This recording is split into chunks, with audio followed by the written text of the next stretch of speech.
వల్లభనేని వంశీమోహన్ని ఈ రోజు విజయవాడ సబ్ జైల్లో ఉన్న నేపథ్యంలో వైఎస్ జగన్మోహన్ రెడ్డి వెళ్లి పరామర్శించే అవకాశం ఉంది. ఇలా అరాచకంగా ఎవరైతే జైలుకు వెళ్తున్నారో వాళ్ళందరినీ వైఎస్ జగన్మోహన్ రెడ్డి వెళ్లి పరామర్శిస్తున్నారు. గతంలో కూడా పిన్నెల్లి రామకృష్ణారెడ్డిని అరెస్టు చేసిన నేపథ్యంలో నెల్లూరు సబ్ జైలుకు వెళ్లి పరామర్శించారు. అంటే వైసీపీ అధినేత జగన్మోహన్ రెడ్డి ఏం చెప్పాలనుకుంటున్నారు? ఎందుకు ఇలా జైలుకు వెళ్లిన వాళ్ళందరినీ పరామర్శించడం, అక్కడి నుంచి వచ్చిన తర్వాత మీడియా సమావేశం పెట్టడం, విమర్శించడం ఇలా తరచూ చేస్తూనే ఉన్నారు. అంటే ఇలా ఏం చెప్పాలనుకుంటున్నారు అసలు ప్రజలకి? న్యాయం కోసం పోరాడుతున్నారా? న్యాయం కోసం పోరాడితే వాళ్ళు జైలుకి ఎందుకు వెళ్తారు? మరి ఈ నేపథ్యంలో వల్లభనేని వంశీమోహన్ కి సంబంధించి ఎలాంటి హామీ ఇవ్వదలుచుకున్నారు? ఆయన గతంలో ఎన్నికల ప్రచారం అప్పుడు కూడా చెప్పారు, చాలా సౌమ్యుడు, మంచి మిత్రుడు అయినటువంటి వల్లభనేని వంశీమోహన్ కి టికెట్ ఇస్తున్నాను అని చెప్పి కూడా గన్నవరంలో చెప్పడం జరిగింది. కానీ అక్కడ చాలా అరాచకాలు చేశారు. ఒక్కొక్కళ్ళు అయితే బాధితులు బయటకు వస్తూ ఉన్నారు. మరి ఈ నేపథ్యంలో జగన్మోహన్ రెడ్డి ఏం చెప్పదలుచుకున్నారు ప్రజలకి? అంతే దాంతోపాటు వంశీతో పాటు ఇంకా కొడాలి నానిని కూడా అరెస్ట్ చేసే అవకాశం కూడా ఉందా? మరి కొడాలి నాని ఎక్కడున్నారు? ఆయన కనిపించడం లేదు అన్న వార్తలు అయితే వస్తున్నాయి. దాంతోపాటు పేర్ని నాని ఇలా ఒక్కొక్కరుగా అరెస్ట్ అవుతారు అని చెప్పైతే అంటూ ఉన్నారు. కానీ ఆ అరెస్టులు ఎప్పుడు అవుతాయి? దీనికి సంబంధించి మరి కూటమి ప్రభుత్వం ఎలాంటి చర్యలు చేపట్టే అవకాశం ఉంది? ఇప్పటి వరకు అయితే టీడీపీ కార్యాలయం మీద దాడులకు సంబంధించి కూటమి ప్రభుత్వం అయితే ఎలాంటి చర్యలు తీసుకోలేదు. కేవలం వల్లభనేని వంశీ అతని ఓవర్ యాక్షన్ వల్ల బయటికి రావడంతో మాత్రమే ఈ ఎస్సీ కేసు అయితే నమోదైంది. ఈ నేపథ్యంలోనే అరెస్టు చేయడం జరిగింది. మరి నెక్స్ట్ స్టెప్ ఎవరు అనే విషయాల గురించి కూడా ఇవాళ డిబేట్లో చర్చించుకుందాం. డిబేట్లో పాల్గొనడానికి మనతో పాటు స్టూడియోలో అంకమ్మ చౌదరి గారు ప్రముఖ విశ్లేషకులు ఉన్నారు. అలాగే రావి సౌజన్య జనసేన అధికార ప్రతినిధి, అలాగే బండారు వంశీ తెలుగు యువత అధికార ప్రతినిధి, వారితో పాటు తుర్క శ్రీరామ్ ప్రముఖ విశ్లేషకులు ఉన్నారు. సో అందరికీ గుడ్ మార్నింగ్ అండి, నమస్తే. సార్ ముందుగా మీరు చెప్పండి, వల్లభనేని వంశీ విషయంలో వైఎస్ జగన్మోహన్ రెడ్డి ఈ రోజు వెళ్లి ములాఖతులో మాట్లాడించబోతారు. అంటే 2 ములాఖతులు ఉన్నాయి. ఈ రోజు వెళ్తున్నారు జగన్మోహన్ రెడ్డి, వారి కుటుంబ సభ్యులు మళ్ళీ తర్వాత వెళ్లే అవకాశం ఉండొచ్చు. సో దీన్ని మనం ఎలా చూడాలి? అంటే అరాచక శక్తులకి జగన్మోహన్ రెడ్డి కొమ్ము కాస్తున్నారు మళ్ళీ అని కూడా అనుకోవచ్చా? కొమ్ము కాసేదే ఉందండి. ముందుగా భువన్ గారు మీకు, మహాన్యూస్ యాజమాన్యానికి, అలాగే ఈరోజు ఈ చర్చలో పాల్గొంటున్నట్టు తురగా శ్రీరామ్ గారికి, రావు సౌజన్య గారికి, యువనేత బండారు వంశీకి, వీక్షకులందరూ కూడా శుభోదయం. ఈరోజు కొత్తగా అతను ప్రోత్సహించేదే ఉంది, లేకపోతే ఇలాంటి వాళ్ళని దగ్గర తీసుకునేదే ఉంది. అతను రాజకీయ పార్టీ పెట్టినప్పుడు అతను పక్కన ఎవరు చేరారు, ఎన్నికల్లో ఎవరికి అతను పోటీ చేసే అవకాశం కలగజేశాడు, ప్రతిపక్ష నేతగా ఉండగా ఎలా వ్యవహరించాడు, తదుపరి అధికారంలోకి వచ్చిన తర్వాత ఎవరిని ప్రోత్సహించాడు. చంద్రబాబు నాయుడు గారి ఇంటి మీదకి వెళ్ళిన జోగి రమేష్కి మంత్రి పదవి ఇచ్చాడు. అలాగే బుద్దా వెంకన్న గారు, బోండా ఉమా గారు ఇద్దరు మాచర్ల పరిశీలన కోసం వెళ్తుంటే వాళ్ళ మీద దాడి చేసిన తురగా శ్రీరాము తీసుకుని వెళ్ళి మున్సిపల్ చైర్మన్గా చేశాడు. ఇలా మనం లెక్కేసుకుంటా ఉంటే వరుసనే రోజా గారికి కావచ్చు, కొడాలి నాని గారికి కావచ్చు, ఇలా ఒక్కొక్కళ్ళని చూసుకుంటా ఉంటే మనకి ఎలాంటి వాళ్ళని ప్రోత్సహించాడనేది స్పష్టంగా అర్థమవుతా ఉంది. మాఫియాకి కేర్ ఆఫ్ అడ్రస్గా నిలిచిన పెద్దిరెడ్డి రామచంద్రారెడ్డికి రాయలసీమ, ఆంధ్ర చాలా ప్రాంతం కూడా రాసి ఇచ్చేశాడు. అంటే అతను వాటాలా అతనికి ఇచ్చేస్తారో అది వేరే విషయం. విజయసాయి రెడ్డి కావచ్చు, తర్వాత వాళ్ళ బాబాయ్ వైవి సుబ్బారెడ్డి కావచ్చు, కరుణాకర్ రెడ్డి కావచ్చు, చెవిరెడ్డి భాస్కర్ రెడ్డి కావచ్చు, ఇలా మొత్తం కనుక మీరు పరిశీలిస్తూ ఉంటే మొట్టమొదటి నుంచి కూడా ప్రజాస్వామ్యయుతంగా ప్రజల కోసం పనిచేసే ఏ నాయకుడిని అతను ఇంతవరకు ప్రోత్సహించాల. గమనించుకోండి మీరు. ఆయన మంత్రివర్గ కూర్పు తీసుకున్నా, లేకపోతే ఈరోజు మీరన్నట్టు ఇప్పుడు అధికారం కోల్పోయిన తర్వాత అతను వివిధ అభియోగాల మీద కారాగారంలో ఉంటున్నటువంటి వ్యక్తులను చూసుకున్నా కూడా ఎక్కడికి వెళ్ళి పరామర్శిస్తున్నాడు? మొట్టమొదటిగా పిన్నెల్లి రామకృష్ణారెడ్డి. అతను నెల్లూరు కారాగారంలో ఉంటే పరామర్శించి అతనేమో నేను ఈవీఎం పాల్గొట్టలేదని చెబుతున్నా కూడా, సాక్ష్యాధారాలు ఉన్నా కూడా ఇతను వెళ్ళి లేదు ఇతనే పాల్గొట్టాడని చెప్పని మళ్ళీ అతనికి సంబంధించినటువంటి దాంట్లో అతనే అబద్ధం చెబుతున్నాడని చెప్పని ఇతనే నిజం చెప్పేస్తున్నాడు. అట్లాగే ఎక్కడ పెట్టినా కూడా మీరు చూడండి, ఏది జరుగుతున్నా కూడా ఎవరికి సంబంధించిన విషయాలైనా కూడా వాళ్ళ వరకు వాళ్ళు బయటపడి చెబుతున్నారే తప్ప ఈ ప్రభుత్వం ఇప్పుడు వచ్చిన తర్వాత ఈరోజు చూసుకుంటా ఉంటే మనకి ఇన్ని రోజులైనా కూడా 8 నెలల పైన చిలుకు ఇప్పుడు వీళ్ళు అధికారంలోకి వచ్చిన తర్వాత చూసుకుంటా ఉంటే అభియోగాలు అయితే కుప్పలు తెప్పలుగా వస్తున్నాయి, ఆధారాలు అయితే పక్కాగా కనపడుతున్నాయి. దానికి అంత వేగవంతంగా మాత్రం చర్యలు లేవనేది మాత్రం వాస్తవం. దానికి వీళ్ళు చెప్పేది ఏంటంటే మేము పరిపాలన చేయాలి, పెట్టుబడులు రావాలి, కాబట్టి వాళ్ళ మీద పక్కా ఆధారాలతోటి నిరూపితం చేయాలి అని చెప్పని ఇప్పటివరకు వీళ్ళు చెప్తా వస్తూ ఉన్నారు. నిరూపితం చేయాలి అంటే కళ్ళ ముందు కనపడుతున్న ఆధారాలు అవాస్తవాలా, లేకపోతే మీరు చెప్పిన అవాస్తవాలా, వాళ్ళు చేసిన అవాస్తవాలని చెప్పని ఈరోజు ప్రజలు నాబోటి వాళ్ళు ప్రశ్నిస్తూ ఉన్నారు. దానికైతే వీళ్ళ దగ్గర సమాధానం అయితే లేదు. అది ఇప్పుడు ఈ కేసులో చూసుకున్న సాక్ష్యాల ఆధారాలు పక్కా ఉన్నప్పటికీ రాజకీయ కుట్ర అని చెప్పి వైసీపీ నేతలు అంటున్నారు. అది కాదండి, చెవిరెడ్డి భాస్కర్ రెడ్డి కొడుకు మోహిత్ రెడ్డి పోటీ చేసినటువంటి నాని మీద ఆయన హత్యా ప్రయత్నం చేశాడు. హత్యా ప్రయత్నం చేస్తే దానికి సంబంధించినంత వరకు 307 ఆధారాలతో సహా ఉన్నాయని చెప్పి 307 అభియోగం పెట్టేసి ఆయన మీద లుకౌట్ నోటీసులు ఇచ్చారు. లుకౌట్ నోటీసులు ఎవరికి ఇస్తారో మన అందరికీ తెలుసు. మరి ఆయనకు నోటీసులు ఇచ్చిన తర్వాత ఆయన విదేశాలు పారిపోతూ ఉంటే బెంగళూరు వెళ్ళి విమానాశ్రయం నుంచి అతను తీసుకొని వచ్చారు. తీసుకొని వచ్చినప్పుడు అతనికి ఏ విధంగా మళ్ళీ స్టేషన్ బెయిల్ ఇచ్చి పంపించారు 307 అభియోగం ఉన్న వ్యక్తికి. మరి దానికి ఆధారాలు ఇవ్వని అంటారా? నిన్నగాక మొన్న పెద్దిరెడ్డి రామచంద్రారెడ్డికి సంబంధించింది అతని అధికారం తెలుగుదేశం పార్టీ అధికారంలోకి వచ్చిన తర్వాత అతని మీద ఉన్నటువంటి అభియోగాలు బయటకు వస్తూ ఉంటే మదనపల్లిలో సంబంధించి సబ్ రిజిస్ట్రార్ కార్యాలయాన్ని దహనం చేశారు. అందుట్లో ఉన్నటువంటి పత్రాలు మొత్తం కూడా దహనం చేశారు. దానికి సంబంధించినటువంటి 4 మీద వీళ్ళు అభియోగాలు మోపారు. గౌతమ్ తేజ కావచ్చు అధికారి, మాధవరెడ్డి కావచ్చు, లేకపోతే అతనికి సంబంధించిన వాళ్ళ మీద 4 మీద అభియోగాలు మోపారు. ఇంతవరకు దానికి ఏ విధంగా ముందుకెళ్ళింది? మొన్న చూస్తే అతనికి సంబంధించినటువంటి 104 ఎకరాలకు సంబంధించి 23 ఎకరాల 89 సెంటు మాత్రమే అతని పేరు మీద ఉన్నది. దాన్ని 45 ఎకరాలుగా చూపించారు. తర్వాత 10 అడంగంలో 81 ఎకరాలుగా చూపించారు. మళ్ళీ 104 ఎకరాలు చుట్టూ కంచేశాడు.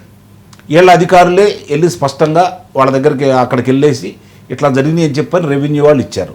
సిసోడియా గారు ఆ ప్రాంతానికి వెళ్ళి మీ యొక్క అభిప్రాయం చెప్పండి, మీకు ఏదన్నా భూములు మీ దగ్గర నుంచి లాక్కున్నాడా అంటే కొన్ని వేల మంది వచ్చి 2 రోజుల్లోనే కొన్ని వేల మంది వచ్చి అతని మీద ఫిర్యాదులు చేశారు. మరి అటవీకి శాఖ మంత్రి అతనే, అంతకుముందు విద్యుత్ శాఖ మంత్రి అతనే.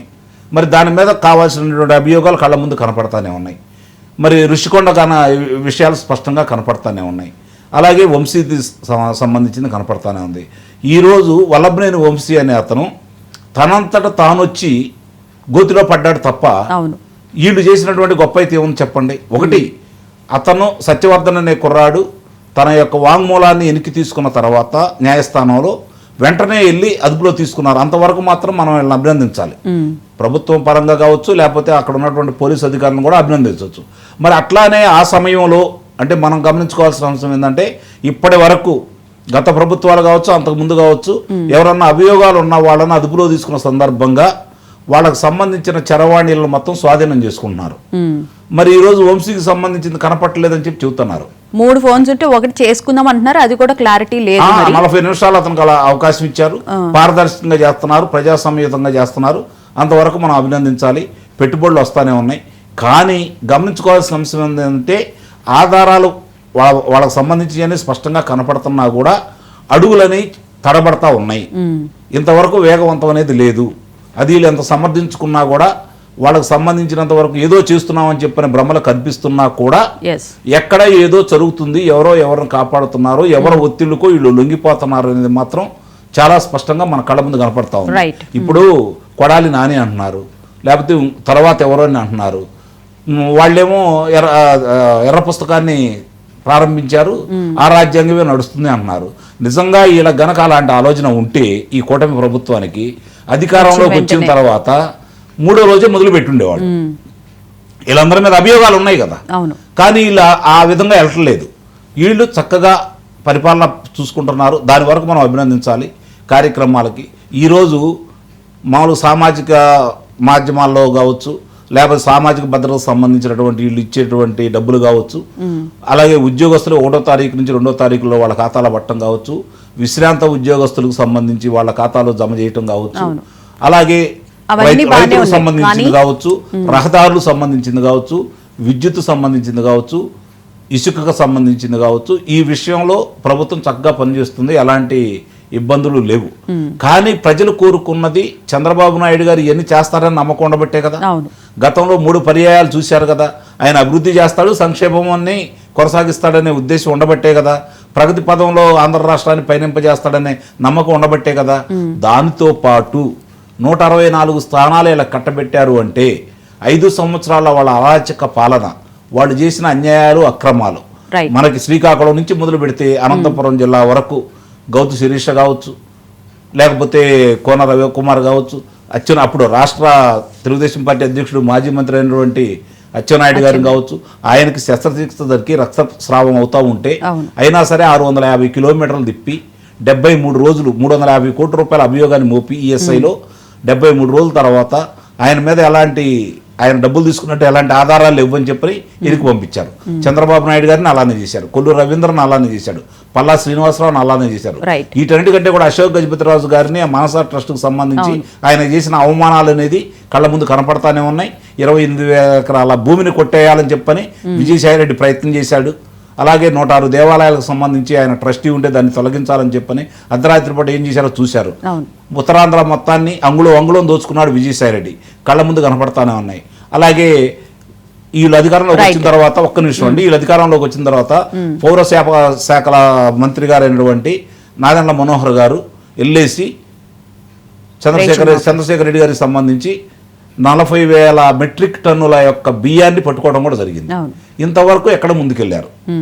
ఇవన్నీ కూడా కళ్ళ ముందు కనపడతానే ఉన్నాయి. అలాగే పేరు నాని 1,87,00,000 రూపాయలు నేను దొంగతనం చేశానని చెప్పిన అతను డబ్బులు కూడా కట్టాడు.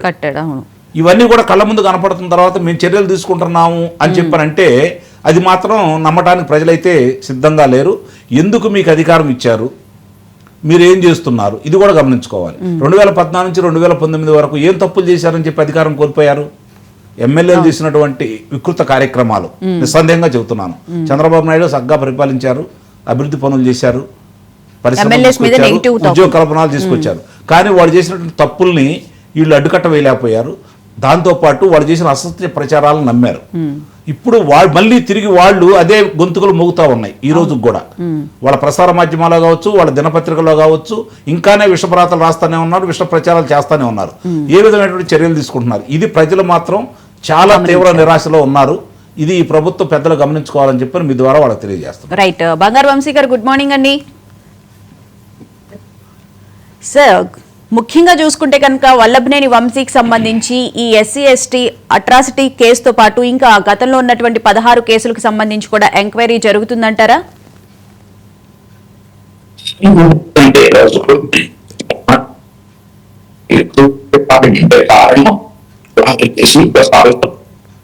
వంశీ గారు, మీ ఆడియో క్లారిటీ లేదండి.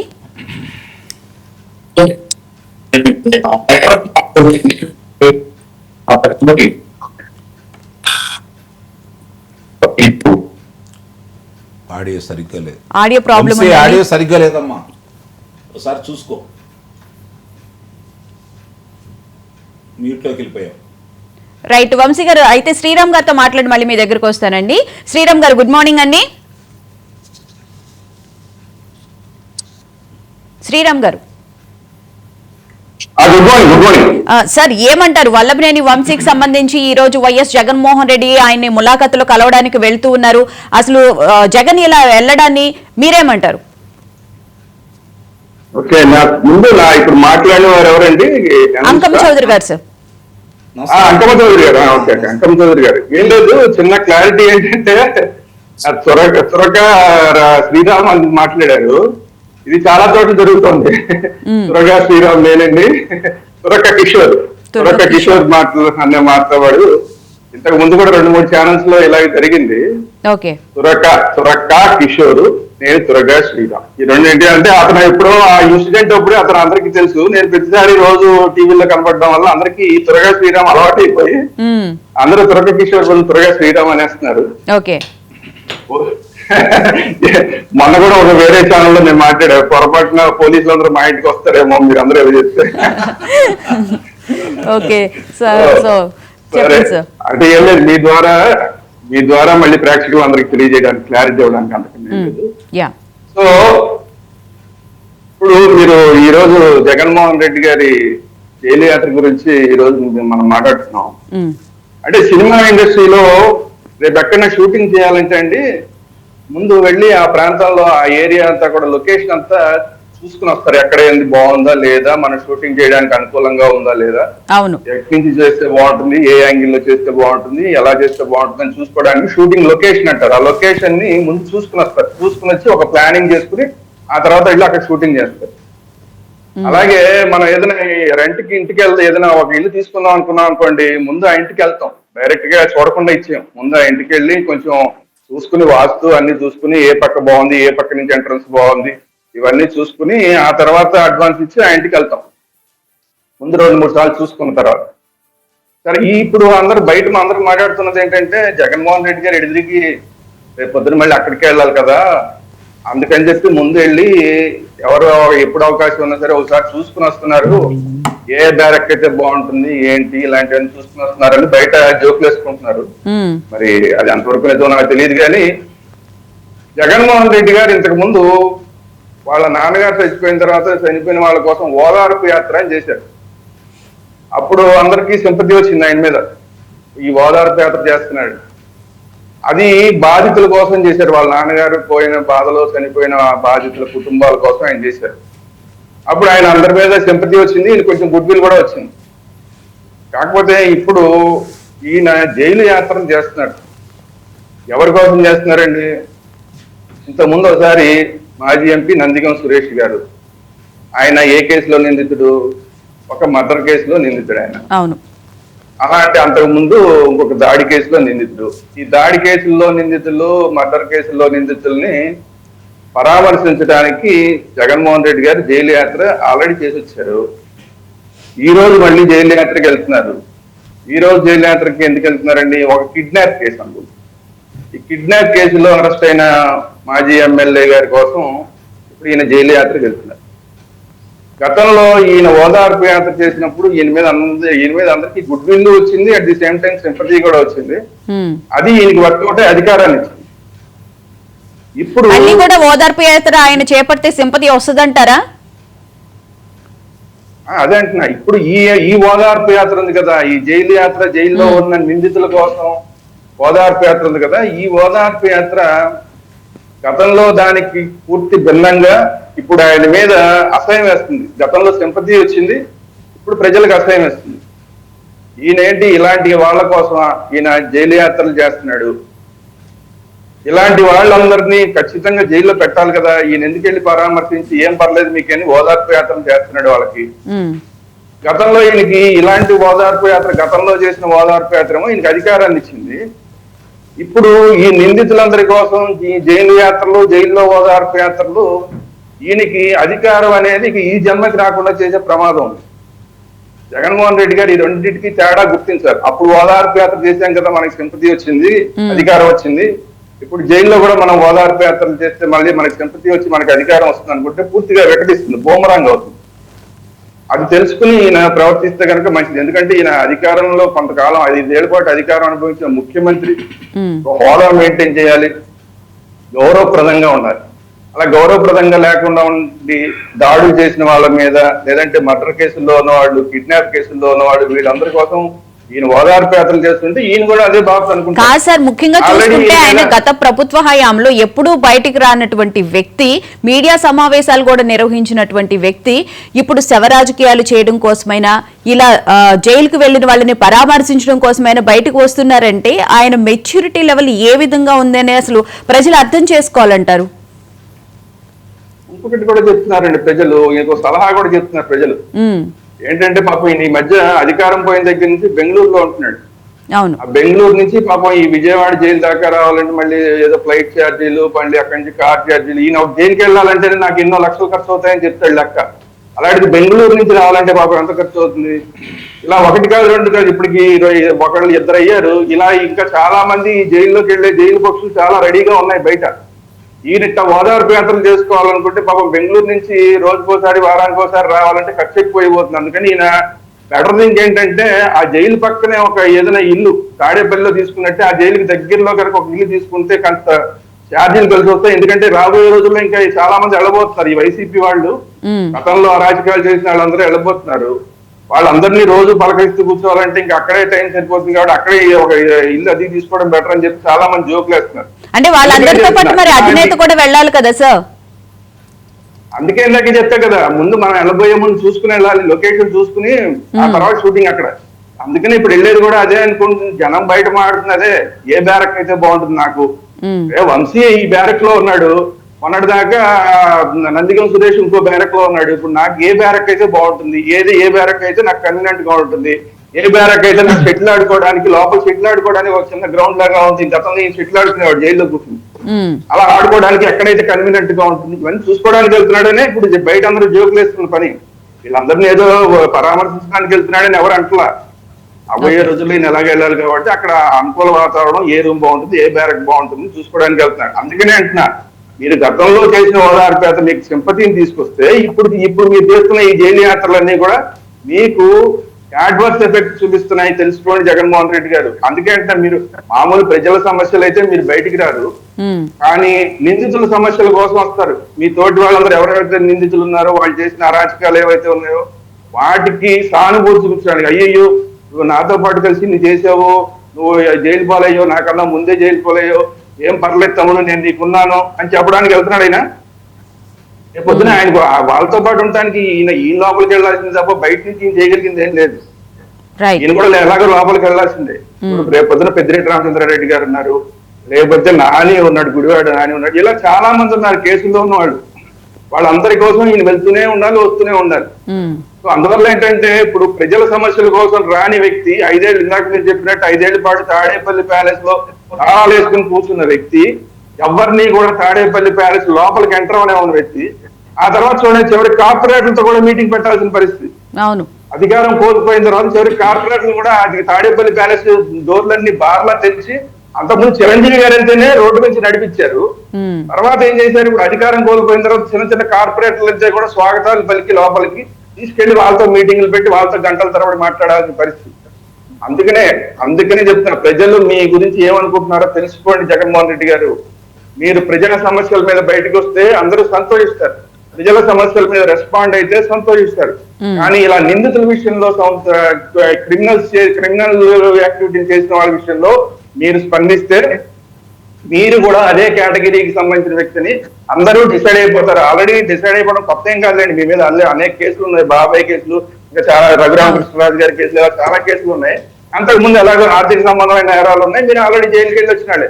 అందుకనే మిమ్మల్ని కూడా ఇప్పుడు జైలు పక్షి కింద చూస్తారు. మీరు జైలుకి వెళ్ళి వస్తుంటే మాటిమాటికి అందరినీ పలకరిస్తుంటే జైలు పక్షి కిందే మిమ్మల్ని చూస్తారన్న విషయాన్ని గుర్తించాలి జగన్మోహన్ రెడ్డి గారు. ఇలాంటి జైలు యాత్రలు మారుకుంటే కాస్త కోసం మీరు జైలుకి వెళ్ళే లోపైనా సరే కాస్త గౌరవం మిగులుతుంది. లేదంటే ఆ మాత్రం గౌరవంగా మీరు జైలుకి తిరుగుతూ ఉంటే ఆ మాత్రం గౌరవం ఉండదు. రెండోది, ఇందాక అంకమ్మరావు గారు చెప్పిన మాట నేను కూడా చెప్తా, కొంతమంది విషయంలో ఈ ప్రభుత్వంలో కొన్ని సామాజిక వర్గాలకు సంబంధించిన వాళ్ళ విషయంలో కొంచెం ఉదాసీనంగా ఉన్నారని చెప్పి బయట సోషల్ మీడియాలో చక్కర్లు కొడుతున్నాయి. అది గమనించిందా లేదా ఈ ప్రభుత్వం ముందు ఆలోచించాలి. ఏదో ఈ వంశీని అరెస్ట్ చేసి కొత్తగా వచ్చిన కేసులు అరెస్ట్ చేశారు తప్ప గతంలో ఉన్న కేసులు అరెస్ట్ చేయలేదు. అవును, దాడుల కేసులు అరెస్ట్ చేయలేదు, ఆఫీస్ మీద దాడుల కేసులు అరెస్ట్ చేయలేదు. కేవలం ఒక వ్యక్తిని ఏదో కిడ్నాప్ చేశారు, దానికి సంబంధించిన విషయంలో అరెస్ట్ చేశారు. మరి నాని ఇంకా బయటే ఉన్నాడు ఎందుకని, కొడాలి నాని ఇంకా బయటే ఉన్నాడు ఎందుకని, క్యాసినో కేసు ఏమైంది? సరే, ఇవన్నీ కూడా అంకమ్మరావు గారు మాట్లాడారు కాబట్టి నేను మాట్లాడను. ఎమ్మెల్యేలు గతంలో చేసిన వాళ్ళ విషయంలో పక్కన పెట్టండి. నేను అడుగుతున్నా, డాక్టర్ సుధాకర్ కేసులో ఈ ప్రభుత్వం వచ్చిన తర్వాత ఏం చేసింది? ఆ కేసు ఏమైంది? దానికి ఏమైనా పరిష్కారం చూపించారా? అందులో రోడ్డు మీద డాక్టర్ సుధాకర్ ని దొర్లించిన పోలీసుల మీద ఏమైనా చర్యలు తీసుకున్నారా? ఒకటి. రెండు, గతంలో ఇదే తెలుగుదేశం పార్టీ కానీ మొత్తం అందరం, నాతో సహా మొత్తం అందరం మాట్లాడిన వాళ్ళనే ఏ రాష్ట్రపతి కూడా కల్పించుకున్నాడు శిరోమండలం కేసు. ఆ శిరోమండలం కేసు ఏమైంది? అతనికి ఏమైనా న్యాయం జరిగిందా? ఈ ప్రభుత్వం వచ్చిన తర్వాత ఏమైనా న్యాయం జరిగిందా? ఆ కేసులన్నీ ఇంకా పెండింగ్ లోనే ఉన్నట్టు కూడా తెలుస్తుంది. మరి ప్రజలకు కూడా ప్రభుత్వం సమాధానం చెప్పాల్సిన అవసరం అయితే ఉందండి. ఇప్పుడు లేటెస్ట్ విషయం అండి, ఇప్పుడు లేటెస్ట్ విషయం సుగాలి ప్రీతి కేసు. సుగాలి ప్రీతి కేసు గతంలో ఏదో కొంతమంది ఏదో చేశారు జగన్మోహన్ రెడ్డి గారు, ఏదో డబ్బులు ఇచ్చారు, అవి ఇచ్చారు, ఇవి ఇచ్చారని వాళ్ళ మీడియాలో వస్తున్నాయి. ఇప్పుడు మీరు వచ్చిన తర్వాత ఏం చేశారని చెప్పి వాళ్ళు అడుగుతున్నారు. పవన్ కళ్యాణ్ గారు వాగ్దానం చేశారు సుగాలి ప్రీతికి నేను ఎట్టి పరిస్థితుల్లో న్యాయం చేస్తానని. ఇప్పుడు ఆ కేసు ఏమైంది, ఏంటి దాని పరిస్థితి? దీనికి పవన్ కళ్యాణ్ గారికి సమాధానం చెప్పాలి, చంద్రబాబు నాయుడు గారికి సమాధానం చెప్పాలి కదా. సో ఇవన్నీ కూడా ప్రజలు గమనిస్తున్నారన్న విషయం ఓటమి ప్రభుత్వం గమనించారు. రైట్. వంశీ గారు ఇప్పుడు వినిపిస్తుందండి క్లారిటీగా. చెప్పండి సార్, ఏమంటారు? మొత్తం ఈ 16 కేసులతో పాటు మాజీ ఎంపీ నందిగం సురేష్ కి సంబంధించి కూడా మరో కేసు కూడా నమోదు చేసే అవకాశం ఉంది అని అంటున్నారు. ఈ కేసులు నమోదు చేయడమేనా, త్వరితంగా పరిష్కారం చూపించే అవకాశం ఏమైనా ఉండొచ్చా? ఏం జరగబోతోంది అసలు? ఖచ్చితంగా పరిష్కార దిశలోనే వెళ్తారు మేడం. ఖచ్చితంగా మేము చెప్పినట్లుగా నిందితులకు శిక్షలు అయితే పడతాయి. ఇప్పుడు అంకమ్మ చౌదరి గారి ఆవేదన, తురక శ్రీరామ్ గారి ఆవేదన అర్థమవుతా ఉంది. అయితే మనం ఈరోజు ముఖ్యంగా మాట్లాడుకోవాల్సిన జగన్మోహన్ రెడ్డి ఈరోజు 10:30కి జైల్లో ఉన్నటువంటి వల్లభనేని వంశీని పరామర్శించడానికి వెళ్తా ఉన్నాడట. ఇప్పటి వరకు ఈయన ఇద్దరిని పరామర్శించాడు, పిన్నెల్లి రామకృష్ణారెడ్డి అలాగే నందిగం సురేష్, ఇప్పుడు వల్లభనేని వంశీమోహన్. ఈ పరామర్శిస్తున్నప్పుడల్లా ప్రతిసారి ప్రెస్ మీట్ పెట్టేసి ఈవీఎం పగలగొడితే తప్ప అక్కడ రిగ్గింగ్ జరుగుతుందని తెలుసుకుని ఈవీఎం పగలగొట్టాడు అని చెప్పేసి అన్నయ్య నోటికి వచ్చినట్టు మాట్లాడేసాడు, ఇరిగిచ్చేశాడు. మామూలుగా అయితే పిన్నెల్లి రామకృష్ణారెడ్డి ఇంకొంచెం ముందే బయటకు వచ్చేవాడేమో. జగన్మోహన్ రెడ్డి వెళ్ళి ఈవీఎం పాల్గొడితే తప్పేంటి అన్నాక ఇంకొన్ని రోజులు ఈ పిన్నెల్లి రామకృష్ణారెడ్డి లోపల ఉండాల్సి వచ్చింది. ఆ తర్వాత నా ఎస్సీలు నా ఎస్టీలు అని చెప్పేటటువంటి జగన్మోహన్ రెడ్డి ఒక ఎస్సీ మహిళ అయినటువంటి మరియమ్మని చంపిన కేసులో జైల్లో ఉన్నటువంటి నందిగం సురేష్ దగ్గరికి వెళ్ళి మరి అన్నాడో అనలేదో గానీ ఆయన మనసులో మాట ఎస్సీని చంపేస్తేనే జైల్లో వేసేస్తారా అనే మాట మరి పక్కన వాళ్ళు ఎవరన్నా చెప్పలేదేమో, అలా అనకూడదు అని అనుంటారేమో, ఆ మాట అనలేదు. నందిగం సురేష్ సౌమ్యుడు మంచివాడు తీసుకొచ్చి జైల్లో వేశారని అన్నారు. మరియమ్మ హత్య కేసులో దాదాపుగా 3 నెలలు 4 నెలలు లోపల ఉన్నాడు. ఇప్పుడు అదే ఎస్సీ సామాజిక వర్గానికి చెందినటువంటి సత్యవర్ధన్ అరెస్ట్ చేసిన కిడ్నాప్ చేసిన కేసులో ఈ వల్లభనేని వంశీమోహన్ జైల్లో ఉంటే పరామర్శించడానికి వెళ్తా ఉన్నాడు. ఇక్కడ బయటకు వచ్చి ఏం చెప్తాడండి, ఇప్పుడు ఎస్సీని కిడ్నాప్ చేస్తే తప్ప అంటాడు. ఆయన మనసులో మాట అదే, ఒక ఎస్సీని కిడ్నాప్ చేస్తే అరెస్ట్ చేశారు, అరెస్ట్ చేసిన తర్వాత అతన్ని రిమాండ్కి వేశారు. రిమాండ్ లో ఉన్నటువంటి వల్లభనేని వంశీమోహన్ ని పరామర్శించడానికి జగన్మోహన్ రెడ్డి బయటకు వచ్చి ప్రెస్ మీట్ లో ఏం మాట్లాడతాడు? ఒక ఎస్సీని కిడ్నాప్ చేస్తారు, అంత మాత్రాన్ని అరెస్ట్ చేస్తారా అని మాట్లాడతారు. మీరు ఒక విషయం గమనిస్తాయండి, కన్నబాబు గారు వాళ్ళ కేబినెట్ లో మంత్రి గారు ఆయన ఒక మాట అన్నారు అప్పట్లో, జైల్లో పుట్టినటువంటి పార్టీ, జైల్లో పుట్టిన పార్టీ ఇక మరి ఆ జైల్లోనే ఉంటది అని చెప్పి కన్నబాబు గారు మరి ఏ మనసుతో ఏ పెద్ద మనసు చేసుకుని ఏ టైంలో అన్నారో గాని మరి అదే జరుగుతా ఉంది. ఈ రోజు జగన్మోహన్ రెడ్డి చూస్తే బెయిల్ మీద బయటకు వచ్చాడు. బెయిల్ ఎట్లా వచ్చిందండి? ఛార్జ్ షీట్ లో నీ తండ్రి పేరు చేరిస్తే నీకు బెయిల్ వచ్చింది అని అంటే ఆ రోజు తండ్రి పేరు చేర్చి ఛార్జ్ షీట్ లో బెయిల్ నుండి బయటకు వచ్చినటువంటి వ్యక్తి ఆ తర్వాత 16 నెలలు జైల్లో ఉన్నాడు. ఇవన్నీ మనం పద్దాగా చెప్పుకునే 3340 వాయిదాలు ఎగ్గొట్టాడని ఈ మధ్య చెప్పుకుంటా ఉన్నాం. అలా వ్యవస్థలని మేనేజ్ చేసి బయటకు వచ్చినటువంటి వ్యక్తి జగన్మోహన్ రెడ్డి ఈ రోజు ఆయన పార్టీలో ఉన్నటువంటి జైలు పక్షులందరినీ పరామర్శించడానికి జైలుకి వెళ్తా ఉన్నాడు. సో ఆ ప్రాక్టీస్ లో భాగంగానే 3వసారి ఈ రోజు ఈయన జైలుకి వెళ్తా ఉన్నాడు. అసలు ఇవన్నీ కాకుండా జగన్మోహన్ రెడ్డిని జైల్లో పెడితే వీళ్ళందరూ కూడా అక్కడికే వెళ్తారు. సో ఇప్పుడు మీరు అడిగిన దాన్ని బట్టి వల్లభనేని వంశీమోహన్ విషయానికి వద్దాం. వల్లభనేని వంశీమోహన్ మీద ఉన్నటువంటి ప్రధానమైనటువంటి అభియోగం తెలుగుదేశం పార్టీ కార్యాలయం మీద దాడి, అలాగే గన్నవరం నియోజకవర్గంలో ఉన్నటువంటి ప్రకృతి వనరుల్ని దోచుకున్నాడు. అవన్నీ వాటి మీద కేసులు నమోదు చేసి వాటి మీద విచారణ జరుగుతున్నటువంటి టైంలోనే ఇందాక అంకమ్మ చౌదరి గారి ఆవేదన అలాగే తురగా శ్రీరామ్ గారి ఆవేదన గురించి చెప్తూ ఉంటే విచారణ జరుగుతున్నటువంటి టైంలోనే వీళ్ళు కోర్టులకు వెళ్ళేసి బెయిల్ తెచ్చుకోవటం, నాట్ టు అరెస్ట్ తెచ్చుకోవటం లాంటి పనులు చేశారు.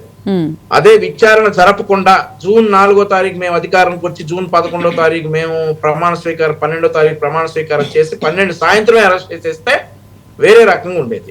అలా కాకుండా చట్టపరంగా విచారణ జరుగుతున్నటువంటి టైంలో వీళ్ళు కోర్టును ఆశ్రయించి బెయిల్ తెచ్చుకొని బయట తిరుగుతున్నటువంటి వేళ ఈ రోజు మళ్ళీ కూటమి ప్రభుత్వంలో కూడా అరాచకాలు ఆపకుండా ఒక దళిత యువకుడిని కిడ్నాప్ చేసి ఆ దళిత యువకుడితో తప్పుడు వాంగ్మూలం ఇప్పించి బెదిరించి అతను చంపేస్తానని భయపెట్టి వాంగ్మూలం ఇచ్చినటువంటి కేసులో ఈ రోజు వల్లభనేని వంశీమోహన్ అరెస్ట్ అయి ఉన్నాడు.